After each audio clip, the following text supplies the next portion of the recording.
J'ai vu en avant-première Running Man d'Edgar Wright et j'ai trouvé ça excellent. Alors de base, j'adore Edgar Wright. C'est un des mecs à Hollywood qui est le plus atteint par ce qu'on peut appeler le syndrome de Wack. Alors c'est un syndrome qui doit son nom à un personnage du film Explorers de Joe Dante, qui est un extraterrestre qui s'exprime que par les ondes radio d'émissions qu'il a pu capter depuis la Terre. Et en gros, ce que décrit ce syndrome, qui n'est pas médical, qui vient d'un article d'un essayiste sur le cinéma de Joe Dante, décrit une personne qui ne s'exprime que par référence, que par citation, un peu comme Tarantino, Hazanavicius et Edgar Wright. Alors à la base, il a commencé sur la trilogie Cornetto, en tout cas on l'a découvert avec ça, qui est constituée de Shaun of the Dead, Hot Fuzz et Le Dernier Pub avant la fin du monde, 3 comédies avec Simon Pegg et Nick Frost, qui sont en gros des parodies de films de genre délocalisés dans la campagne britannique. Vu que Edgar Wright, c'est quelqu'un qui a beaucoup de références, il est au fait de tous les codes de ces films de genre, et donc il peut plus facilement les briser. Donc c'est pour ça que c'était drôle de faire un film de zombies qui se passe pas dans une grande ville comme d'habitude, mais dans un village de 500 habitants, un film d'action policier et un film d'invasion extraterrestre. Puis il a fait Scott Pilgrim vs. The World, l'adaptation du comics canadien de Brian Lee O'Malley, qui est à mes yeux son meilleur film. J'ai une affiche du film dans mon appart, vraiment j'adore Scott Pilgrim, qui est un film d'action, teen movie autour d'une romance, qui se déploie dans des combats épiques, pop, avec plein de références à des jeux vidéo, des comics. C'est un film très généreux dans sa culture geek, formellement en tout cas, même si dans le fond, c'est beaucoup plus maladroit que le comics d'origine, parce que forcément ça a pas le temps de se déployer comme il se doit dans la narration. Et puis après Scott Pilgrim et la trilogie Cornetto, il a eu une tournure qui est devenue de plus en plus sombre au fil du temps. Après Scott Pilgrim, il a été scénariste sur le Tintin de Spielberg, mais sinon, côté réalisation, on lui devait Baby Driver, le film de braquage, avec Ansel Elgort, où il commençait déjà à s'assombrir dans ses thématiques, mais c'est surtout avec le fabuleux Last Night in Soho, un film d'horreur de fantômes, qui rend hommage au cinéma d'horreur des années 60 et au giallo italien, qu'il a commencé à exprimer une forme d'attrait pour un cinéma un peu plus sérieux. Et Running Man, malgré sa bande-annonce, c'est pas le film ultra fun que ça prétend être. Et heureusement, vu les thématiques du film. Là, c'est une nouvelle adaptation du livre de Stephen King, qui a été publié en 1982. Mais si on commence à revenir encore plus en arrière, à la base, Running Man s'est inspiré d'une nouvelle de Richard Sheckley, un américain, qui s'appelle Le Prix du danger, qui a été publiée en 1958. Et c'est à peu près le même concept. Cette nouvelle, elle a été adaptée en film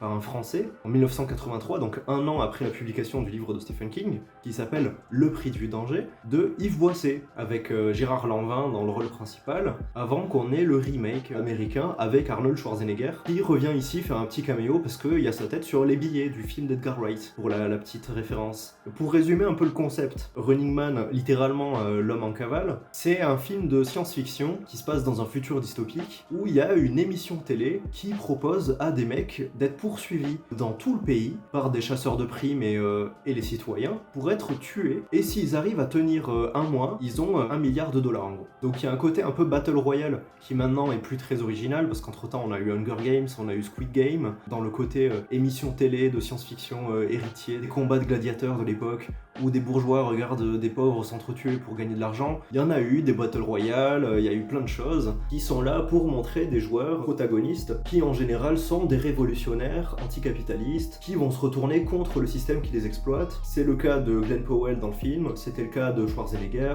et c'est une critique de tout ça, du spectacle too much qu'évoque la télévision américaine dans son ensemble, ses paillettes, ses strass, son faux semblant, et c'était plutôt pertinent de faire une nouvelle version de nos jours, quand on voit que le premier youtubeur mondial dans le monde réel de la réalité véritable a proposé de faire une vidéo dans laquelle un mec doit s'enfuir d'une maison en feu pour gagner de l'argent. Would you risk pretty life for $500,000? Yes, let's do it, man. Okay. Même s'il a précisé que c'était un cascadeur, est-ce que Running Man est si éloigné de la réalité que ça? C'est que là, il l'a fait faire à un cascadeur. Mais là, la prochaine évolution, c'est qu'il le fera faire à des gens. Parce que les gens, ils ont tellement pas de fric qu'ils seraient prêts à faire n'importe quoi, même risquer leur vie, quoi. Parce que de toute façon, en fait, de toute façon, la vie ne vaut rien. La vie n'a aucune valeur. Grosse prod, argent, il risque de mourir. Et pour de vrai, c'est la prochaine étape. Et en même temps, ça se permet aussi une critique de l'IA générative, de l'intelligence artificielle générative, en tant que danger possible quant à la manipulation médiatique. C'est un propos qui revient pas mal dans Running Man. Du coup, le film est excellent, Glenn Powell, il s'en sort très bien, On reconnaît pas mal Edgar Wright dans ses idées de montage, de rythme, de mise en scène, le côté très musical, très jukebox, très speed, avec des whip pans, des idées de transition comme ça. Alors évidemment, c'est spectaculaire et c'est un peu le problème avec ce genre de production. Un peu comme l'épisode 2 de Black Mirror où il y a un mec qui va critiquer les médias et devenir lui-même une émission télé. Ce genre de productions qui se veulent anticapitalistes ont été absorbées elles-mêmes par le capitalisme. Le film, ça reste une production de la Paramount, un gros studio. Ça sort dans plein de salles distribuées avec un énorme casting. Il y a Michael Cera qui revient, qui jouait dans Scott Pilgrim. Il y a Josh Brolin. C'est un peu le problème, c'est ce côté verni, comme le générique de fin, qui est influencé par les collages anarchistes britanniques style Sex Pistols, mais qui au final est un divertissement populaire qui est là pour brasser de l'argent avant tout, évidemment. Donc il y a ce côté ironique, c'est quand même cool à voir, c'est un super divertissement. Il y a une petite scène assez fun en mode maman j'ai raté l'avion avec des pièges dans une maison où là on reconnaît le Edgar Wright de la trilogie Cornetto, le côté un peu humoristique, fantasque.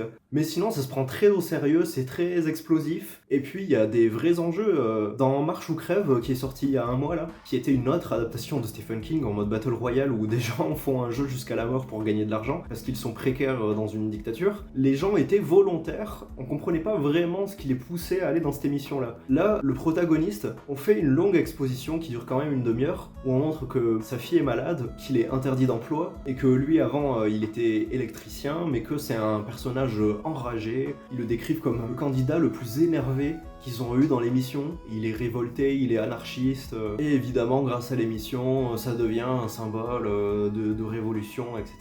Comme Katniss Everdeen, comme tous ces personnages là un peu martyrs qui se soulèvent contre le système en participant au jeu. Voilà, dans le fond c'est très classique mais ça fonctionne, dans la forme c'est très cool, on reconnaît complètement Edgar Wright. En fait j'ai trouvé ça tellement efficace que je pense que le film parle de lui-même. J'ai pas grand chose à dire dessus, à part parler de sa genèse et de son propos politique. Allez voir le film quand il sort et faites-vous votre avis. Je pense que j'ai pas spécialement d'analyse pertinente à en faire, genre le métatexte, j'en ai déjà parlé, c'est le fait que le film c'est un divertissement qui montre que nous en tant que spectateurs on regarde le film comme on regarderait l'émission et que donc on fait partie un peu du problème. Je sais pas si Edgar Wright a essayé de nous dire d'aller voir le PDG de Paramount pour le flinguer, mais c'est un peu le discours de Glenn Powell dans le film. Sinon voilà, j'ai pas plus à dire, il n'y a pas d'analogie ou de métaphore particulière dont je pourrais parler. C'est juste un très bon blockbuster, c'est un très bon Edgar Wright. C'est peut-être pas mon préféré, c'est peut-être pas son meilleur, mais j'ai trouvé ça mieux que Baby Driver par exemple.